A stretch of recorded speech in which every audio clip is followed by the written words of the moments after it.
वटवृक्ष म्हणजे आधार, भव्यता, पराक्रम. संस्था तोलून धरीत ती पुढे चालवणारी व्यक्ती ही आधार वड असते. जुन्या काळामधली एक ओवी अशी आहे, बाप्पाजी बयाबाई दोन्ही हाई ती वड जाई, त्यांच्या सावलीची किती सांगू मी बडे जाई. सासरी नांदणाऱ्या मुलीला सासू सासऱ्यांचा आधार हा वडासारखा वाटतो.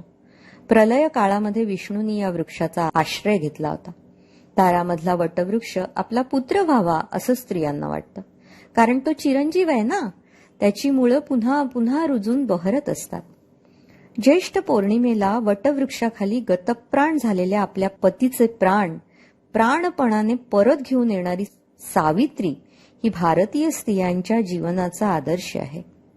महामोहोपाध्याय बाळशास्त्री हरदास असं म्हणतात, जडवादी आणि भौतिक विजयाने उन्मत्त असलेल्या पाश्चात्य मनांवरच्या अनेक भारतीय आदर्शांनी विलक्षण अशी मोहिनी घातली आहे, त्या सावित्रीचा आदर्श हा सर्वोच्च आहे. सावित्रीची कथा ही महाभारतामध्ये आलेली आहे. महर्षी मार्कंडेय ऋषींनी ती विद्युल्लता द्रौपदीला सांगितली आहे. सतत संकटाचा सामना करणारी द्रौपदी एक महान साधिका आहे. तिच्या साधन काळात तिला अकंपित स्थैर्य मिळावं म्हणून तिला सावित्रीची कथा ही सांगण्यात आली. सावित्री ही भारतीयांच्या मनामधलं अग्रगण्य असं श्रद्धास्थान आहे. निष्काम अंतःकरणाची, लावण्य स्वरूप आणि राजघराण्याचे संस्कार आलेली सावित्री ही सर्व विद्या आणि कलांमध्ये निपुण होती. ती जन्मतः भाग्यवान होती. महापराक्रमी अश्वपती राजाची ती एकुलती एक कन्या असल्यामुळे सारी अहिक सुख तिच्यासमोर हात जोडून उभी होती.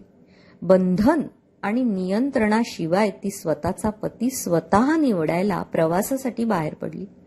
राज्यविहीन अवस्थेत फळं कंदमुळं खाऊन अरण्यात राहणाऱ्या राजाच्या चारित्र्य संपन्न आणि गुणवान असणाऱ्या सत्यवान पुत्राची तिने निवड केली.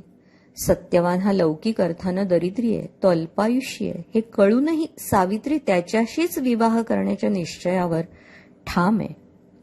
अरण्यात कुटुंबासह आनंदी राहणारी सावित्री ही स्त्री जीवनाच्या आदर्शाचा परमोच्च असा बिंदू आहे. पतीच्या आयुष्यासाठी कठोर व्रत आचरणाऱ्या सावित्रीला यमदेव प्रसन्न झाले आणि त्यांनी तिला वर मागायला सांगितलं. पहिला वर तिने राज्यभ्रष्ट व अंध झालेल्या सासऱ्यांसाठी मागितला. त्यांना बल आणि दृष्टी मागितली. दुसऱ्या वरामध्ये तिने त्यांचं गेलेलं राज्य मागून घेतलं. तिसरं वरदान हे तिने तिच्या पित्यासाठी मागितलं. पतिगृह आणि पितृगृह यांचा विचार करणारी सावित्री स्वतःसाठी काहीच मागत नाही हे बघून बुद्धिशक्तीचा अधिष्ठाता असलेले यमही काही काळ विचलित झाले.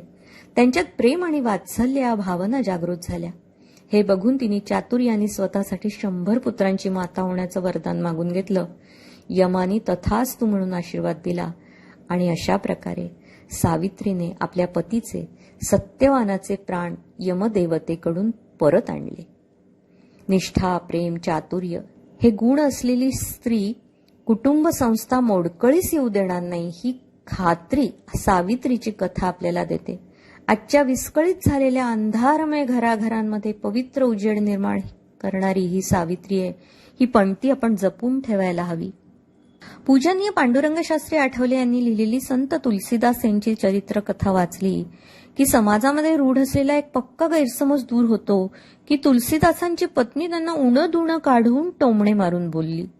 तुलसीदास हे प्रखर बुद्धिमत्ता असलेले महान असे पंडित होते. नशिबात प्रारब्धात असलेली सामान्य स्त्री नाकारून त्यांनी इच्छाशक्ती आणि आत्मशक्तीच्या जोरावर रत्नावली या विदुषी स्त्रीशी विवाह केला. रत्नावली हे त्यांचं जीवन सर्वस्व होते. त्या परस्परांचं एकमेकांवर अलोट असं प्रेम होतं. एकदा मुसळधार पावसामध्ये ते रत्नावलीला भेटायला तिच्या माहेरी गेले तेव्हा सर्पाला दोरी समजून ते गच्चीत चढून गेले. तेव्हा रत्नावलींनी पतीची तल्लीनता ओळखली आणि त्या दोघांचा दीर्घ असा अध्यात्म संवाद घडला. जीवनामध्ये भोगाधीन न होता तेजस्वी जीवन जगण्यासाठी आणि परमात्म्याला प्राप्त करीत आत्मानंद अनुभवण्यासाठी तिने पतीला संन्यास घेण्याचा सल्ला दिला. तिने काही पतीचं उणदुणं नाही काढलं किंवा निर्भत्सनाही नाही केली, तर त्याचे विचार तिने प्रगल्भता दाखवून बदलून टाकले. पतीला गृहत्याग करायला लावून संन्यास घेण्याकडे प्रवृत्त करणारी रत्नावली भारतीयांना अतिशय पूज्य आहे. जीवापाड प्रेम हेच जगण्याचं प्रधान सूत्र असलेल्या स्त्रिया भारतीय संस्कृतीची धरोहर आहेत. शिवाय उदात्त प्रेमाचा अलौकिक असा जीवनादर्शही आहेत. विचारपुष्प यामध्ये आज आपण भक्तीच्या वाटेवर प्रेमाचा वर्षाव करणाऱ्या संतांचं गुणगान करणारा कार्यक्रम ऐकला. संतांची गावी प्रेमाचा सुकाळ. लेखन आणि निरूपण केलं होतं स्नेहा शिंदखेडे यांनी.